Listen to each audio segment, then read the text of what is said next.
দেশে মূল্যস্ফীতির হার আরও বেড়েছে। জুলাই মাসে সার্বিক মূল্যস্ফীতির হার বেড়ে দাঁড়িয়েছে 11.66%, যা এক যুগের মধ্যে সর্বোচ্চ। এ অবস্থায় বিনিয়োগ বৃদ্ধির মাধ্যমে সরবরাহ চাহিদার অসামঞ্জস্য কমিয়ে আনা, মুদ্রানীতি আর রাজস্ব নীতির সামঞ্জস্যের মাধ্যমে নিত্যপণ্যের দাম কমিয়ে আনার তাগিদ অর্থনীতিবিদদের। রঞ্জিবুল মিজানের রিপোর্ট।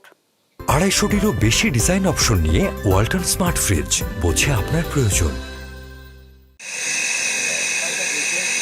2 যুগেরও বেশি সময় ধরে রাজধানীর করাইল বস্তিতে বাস হাসেন আলী আর আকলিমা দম্পতির। করাইলের এই দোকানে মুদিপণ্যের ব্যবসা করা আলী স্ত্রী আর সন্তান নিয়ে থাকেন ভাড়া বাসায়। দিন যত যাচ্ছে সংসারের ব্যয় বাড়ছে তার। ইদারিং একটু সমস্যা বেশি, তরকারির দামও বেশি, পেঁয়াজের দাম ওই 150-200 টাকা কেজি। তাহলে কেমনে খাওন? 1 কেজি মাছ কিনতে গেলে আগে তো 1 কেজি মাছ 100 টাকাও পাওয়া গেছে, এখন 1 কেজি মাছ যে কোনো মাছ কিনতে গেলে 250 টাকা। তাই কি আমার এই পরিবারে কি মাছ খাওয়ার মতন আছে? টাকা পয়সা নেই, অর্থহীন। তা আমার এমন খাওন মিলেই না। এখন জিনিসপত্রের দাম বাড়ার জন্য এই অবস্থা হয়েছে। সীমিত যদি থাকতো 100 টাকা 200 টাকা আছে, তেন 100 টাকা বেশি লাগতেছে।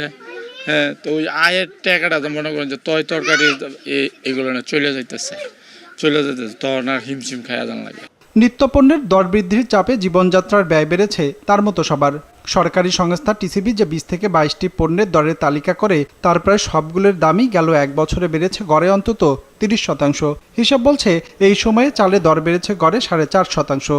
দেশি পেঁয়াজে এই হার 56%। মুগ মসুর আর ছোলার ডালের ক্ষেত্রে দর বেড়েছে গড়ে 21%, আর মশলা জাতীয় পণ্যে বেড়েছে গড়ে 28%। হিসাব বলছে গেল 1 দশকে খাদ্যে মূল্যস্ফীতির হার সর্বোচ্চ পর্যায়ে পৌঁছেছে। দুটো কারণ হতে পারে। একটা হলো যে আমরা তো তথ্য উপাত্তের নির্ভরযোগ্যতা নিয়ে অনেক কথা অনেক দিন ধরে বলছি। তো বিবিএস হয়তো এখন যে উপাত্তটা দিচ্ছে এটা হয়তো বাস্তব অবস্থার কাছাকাছি। দ্বিতীয় যেটা সেটা হলো যে আমরা জানি যে জুলাই মাসে তো একটা বড় আমাদের ছাত্র জনতার যে আন্দোলন যেটা হলো, সেটার ফলেও সাপ্লাই চেইনের মধ্যে বেশ বিচ্যুতি হয়েছে। সেটার ফলেও জুলাই মাসে এই মূল্যস্ফীতিটা কিছুটা আরও বেড়েছে। বাংলাদেশ পরিসংখ্যান ব্যুরোর হিসাবে জুলাইয়ে সার্বিক মূল্যস্ফীতি ছিল 11.66%।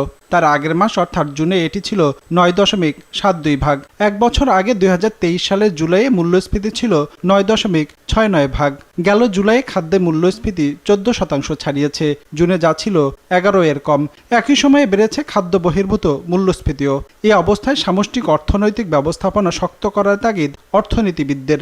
উন্নত বাজার ব্যবস্থা এবং সরবরাহ চাহিদার যে অসামঞ্জস্য সেটা কমিয়ে আমদানি ঠিক সময় করে এবং মুদ্রানীতি এবং রাজস্ব নীতির মধ্যে সমন্বয় সাধন করে আমরা এই হারটাকে আমরা কমাতে পারবো। তো সবটা মিলে সামষ্টিক অর্থনৈতিক ব্যবস্থাপনা এবং সামষ্টিক অর্থনৈতিক যে ঝুঁকির মধ্যে অর্থনীতি আছে সেটাকে আমরা যদি সামাল দিতে পারি তাহলে ক্রমান্বয়ে এটা কমে আসবে। একটি নির্দিষ্ট সময়ে পণ্য বা সেবার দাম কতটুকু বাড়লো কিংবা কমলো, অর্থনীতিতে তা পরিমাপের মাপকাঠি মূল্যস্ফীতির হার।